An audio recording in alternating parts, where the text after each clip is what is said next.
नमस्कार। बहुत स्वागत है आप सबका एक बार फिर से हमारे YouTube चैनल के ऊपर।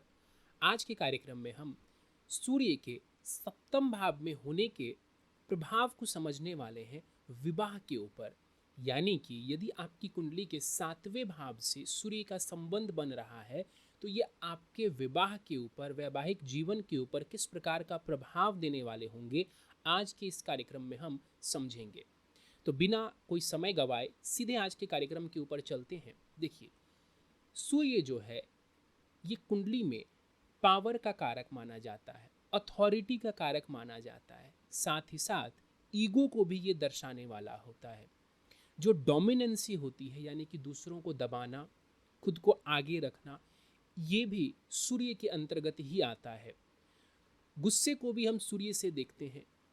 सरकारी नौकरियों को, गवर्नमेंट जॉब्स को भी हम सूर्य के अंतर्गत लेते हैं। रूल करना, गवर्न करना, ये भी सूर्य के अंदर ही आता है।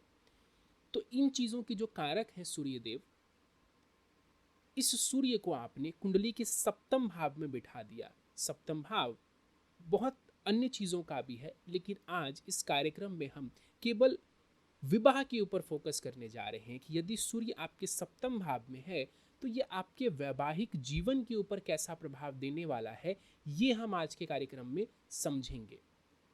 तो यदि सूर्य आपके सप्तम भाव में होंगे तो वो इन्हीं सारे कारक जो मैंने बताए, इन्हीं गुणों को देने वाले होंगे, इन्हीं गुणों को दर्शाने वाले होंगे आपके वैवाहिक जीवन में, और साथ ही साथ आपके पार्टनर के स्वभाव में भी सूर्य के इन गुणों की अधिकता देखने को मिलेगी। अब यहाँ दो कंडीशंस अराइज होते हैं। पहला, यदि सूर्य अच्छा हो कुंडली में, अच्छी स्थिति में आपकी कुंडली के सप्तम भाव में बैठा हो तो ये कैसा परिणाम देगा।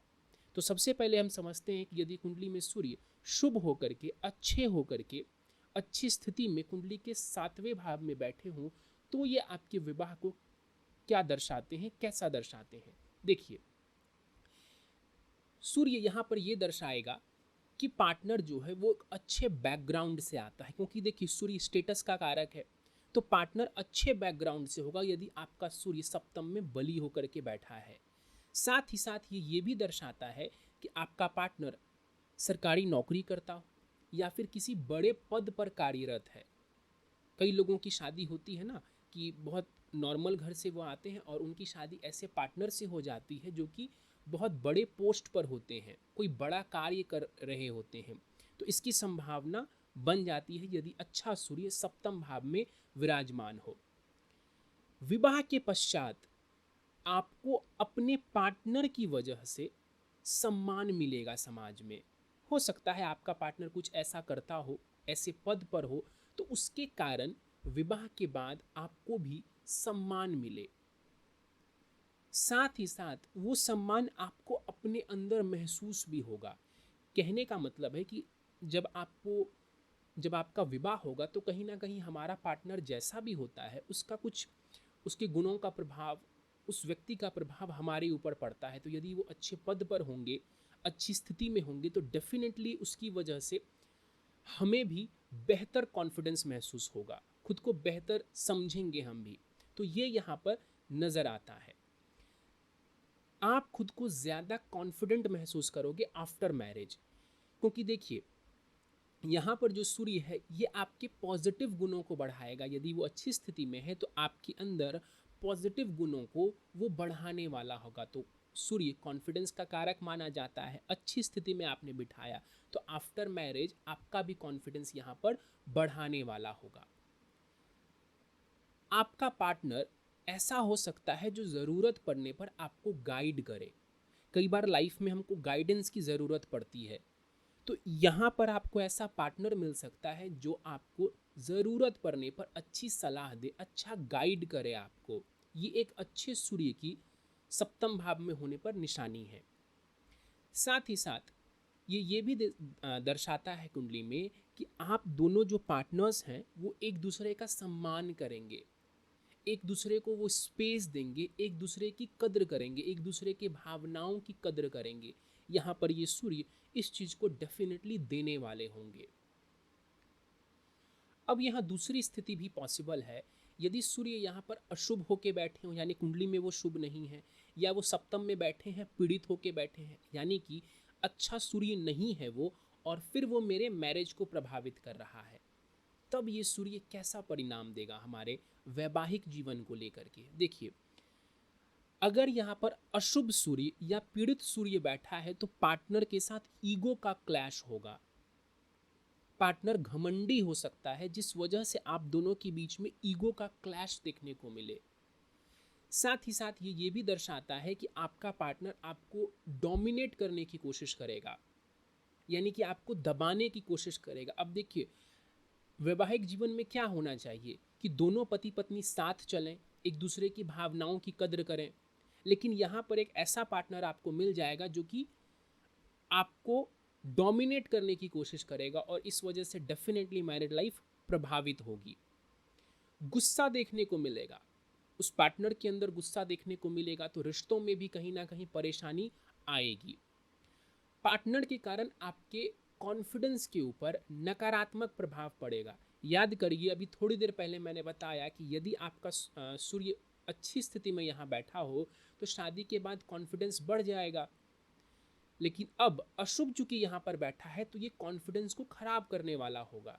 अब सीधी सी बात है, अगर घर में लड़ाई झगड़े होंगे पार्टनर्स के साथ तो आप अच्छा तो महसूस करेंगे नहीं। अगर आप बाहर काम पे भी जाएंगे तो कहीं ना कहीं परेशानी या खुद के अंदर आत्मविश्वास की कमी आपको देखने को मिलेगी, तो आपके कॉन्फिडेंस के ऊपर भी इसका नकारात्मक प्रभाव आएगा।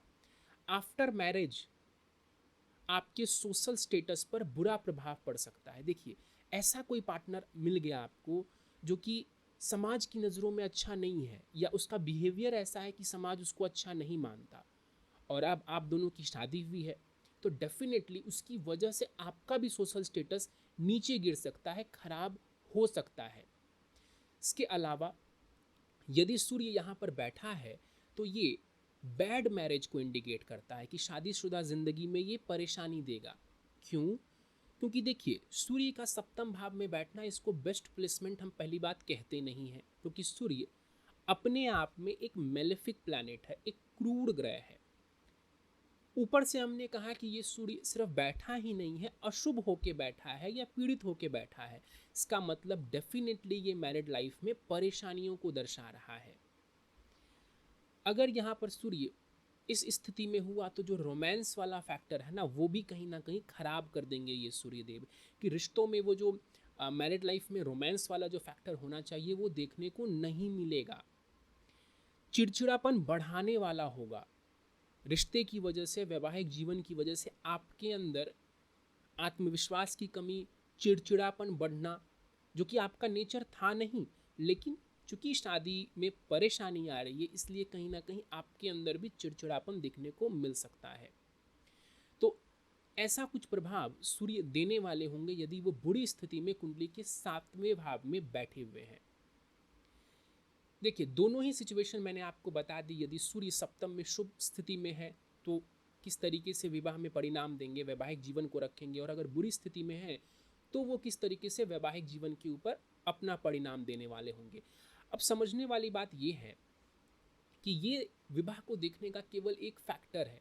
इसके अलावा सप्तमेश कहाँ बैठा, यानी 7th लॉर्ड कुंडली में कहाँ बैठा है, कारक शुक्र की क्या स्थिति है, और नवांश कुंडली कैसी है, इसको देखे बिना विवाह के ऊपर फाइनल डिसीजन मत लीजिएगा। मान लीजिए आपका सूर्य पीड़ित बैठा है सप्तम भाव में, तो मैंने ये चीज़ें बताई तो आप सोच रहे होंगे कि अब तो पूरी चीज़ें खराब हो जाएंगी। नहीं, अगर खराब भी बैठा है तो आप सप्तमेश की स्थिति को देखिए वो कैसा है, शुक्र को देखिए कि वो कैसे बैठे हुए हैं, और फिर नवांश कुंडली को देखिए कि नवांश कुंडली में वैवाहिक जीवन कैसा नजर आ रहा है।